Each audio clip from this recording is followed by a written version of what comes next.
Good evening. My name is Shade Elliott. I am a student at the Petersfield Vocational Training Center, where I'm currently doing the level 4 sous chef course. Today, I'll be presenting on how to make presentations. Right? So, how to make a presentation. What is a presentation, you might ask? A presentation is used to communicate ideas and views of the presenter to the audience. It is typically a demonstration, introduction, lecture, or speech meant to inform, persuade, inspire, motivate, or to build goodwill, or to present a new idea or product. So anytime you want to present an idea or product, it's best to use a presentation. You have many types of presentations and they are helpful in different ways, and we'll get into it right now. So the first one is informative presentation. This type of presentation is brief and to the point. So if you want to do a presentation to get directly to the point, it's best to do an informative presentation. It sticks to the facts and avoids complicated information. It is used to describe facts and is organized from most important topic to the least. It is also used to break down information from big to small. Examples of when to use this would be at university lectures, in school classes, research results. The next presentation would be the instructional presentation. It is a presentation that gives specific directions and orders. It is made to teach the audience something new. This type of presentation usually takes a lot of time. It takes up a lot of your time. So if you want a presentation to get brief and get down to integrity, this would be the presentation to be used. Examples of when to use this type of presentation would be tutorial classes, safety demonstrations, and instructional videos. A rousing presentation. This is another type of presentation. This presentation is used to make the audience consider a topic.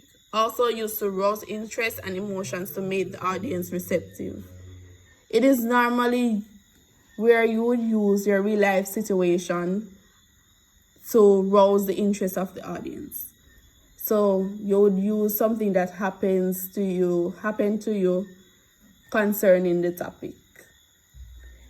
You would use it at debates, church sermons, or motivational speeches.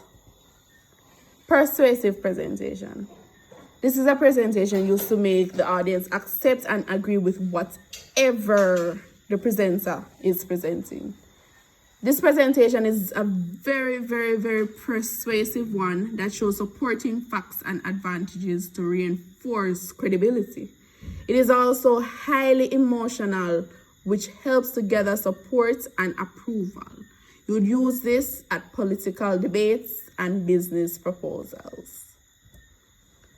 Decision-making presentation.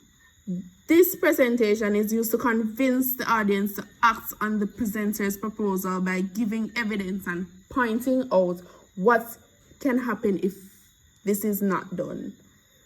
The presentation normally includes description of a problem that the audience, society, or certain people face and examples.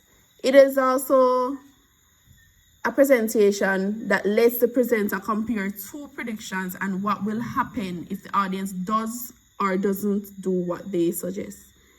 This is used at business meetings, bank promotions, law discussion in the government. You might be wondering how to create a great presentation. Well, the first thing you would do is build your confidence with practice. You should always practice your presentation before going in front of an audience. One should also be natural and authentic. Have a story to tell. Always have a story. It captivates the audience. This is where you would use a testimony or a life experience to bring out or strengthen a point. Be relatable. Let the audience feel comfortable in talking to you.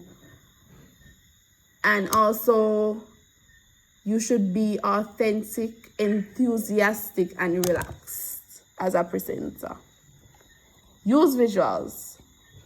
In using visuals, you would use charts, graphs, and pictures.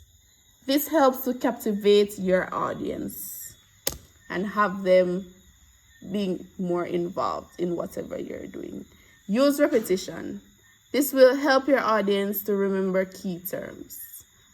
Know your audience. This is where you'll be able to determine what to present to the different groups. So if you're doing a presentation in front of some executives, some food executives like sous chefs or the executive chef, you wouldn't do a presentation like you would be doing it for a high school. So you would have to know your audience so that you can better do your presentation. Use structure to build on ideas. There are many do's and don'ts in making a presentation. Do's: use contrasting colors for text and backgrounds. Use pictures over words. Use animation effect moderately. Avoid information overload. Don't put too much information in your presentation. It will get boring. Grab the viewer's attention. Don'ts: do not use too many slides. Do not use punctuations and capital letters too often. Do not use distracting diagrams or pictures. Do not keep too many words on screen. Do not use fancy fonts.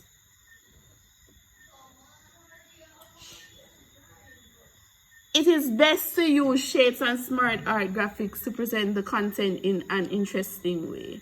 Here we have some shapes and graphics that you can use in your presentation.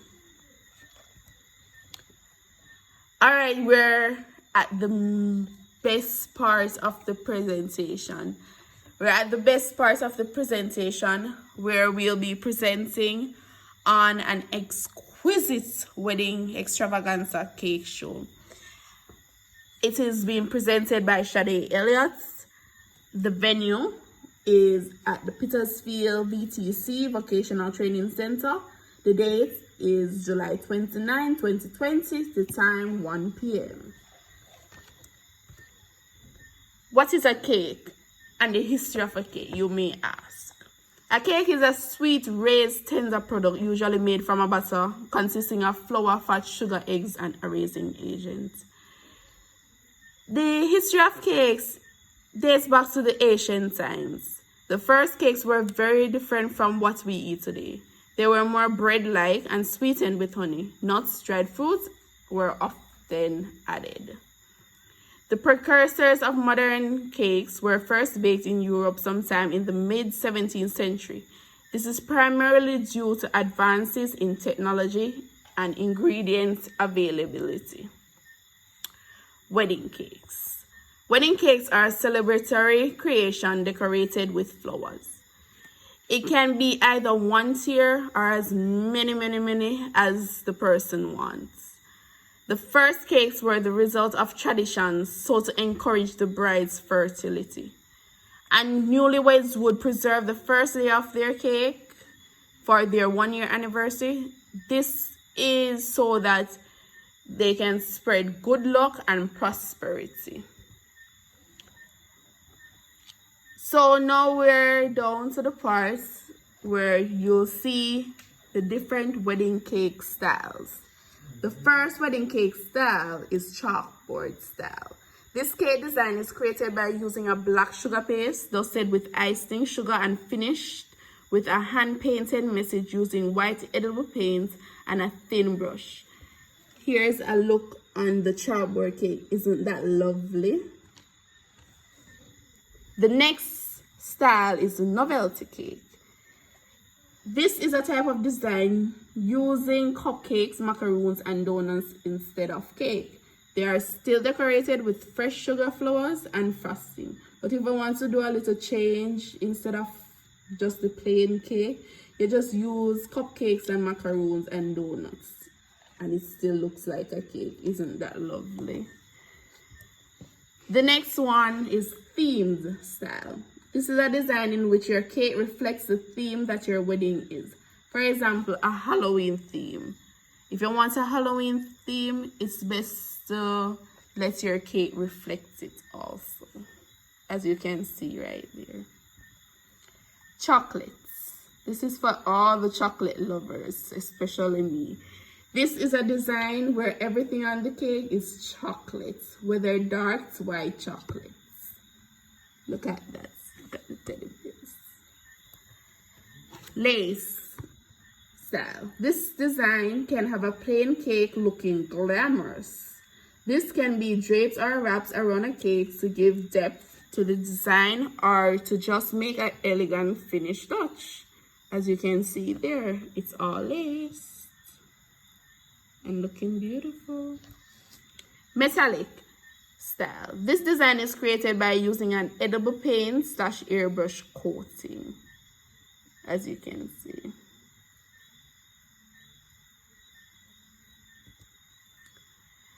This is another style, which is painted style.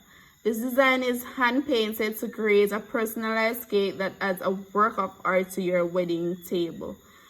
So if you want to just basically do something out of the ordinary, you would use this. Get it painted. Next one is naked. This design is created using fresh fruits, bright flowers, and seasonal colors to make it a desired cake. So you wouldn't have too much icing or anything on the cake.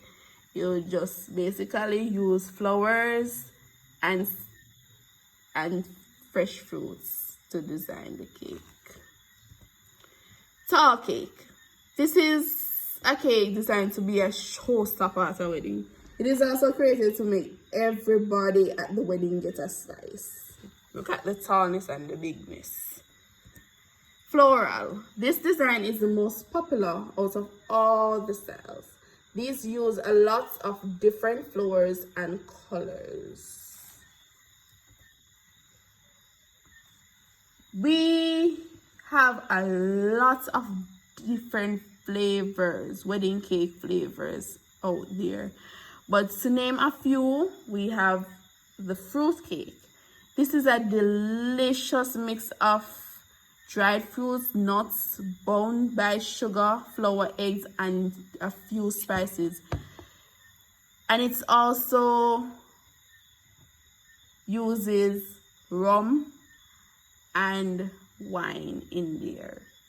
And it's the #1 cake out of all the cakes used at a wedding in Jamaica. Persons love fruit cake at weddings. Next we have chocolate cake. Chocolate cake or chocolate gâteau is a cake flavored with melted chocolate, cocoa powder, or both. Cheesecake. Everybody loves cheesecake. This is a sweet dessert consisting of one or more layers. It consists of a crust or base made from crushed cookies, graham crackers, pastry, or sometimes sponge cake. Lemon cake. This is a zesty and tangy confection. Lemon cake takes center stage at many warm weather weddings. Black Forest. This is a chocolate sponge cake with a rich cherry filling. A Black Forest cake consists of several layers of chocolate sponge cake sandwiched with whipped cream and cherries. Here are a few. You have the fruit cake, the cheesecake, the chocolate, the lemon, and the Black Forest. How to choose a wedding cake. When planning your dream wedding cake, one should be sure to do the necessary research. Ensure that you make a compilation of as many photos as possible. of your favorite cake designs and make sure the baker/designer you choose has those sorts of designs in their portfolios. When going to a cake tasting, always try to go in with a clear idea of what you're looking for. Thanks for watching. Have a nice day.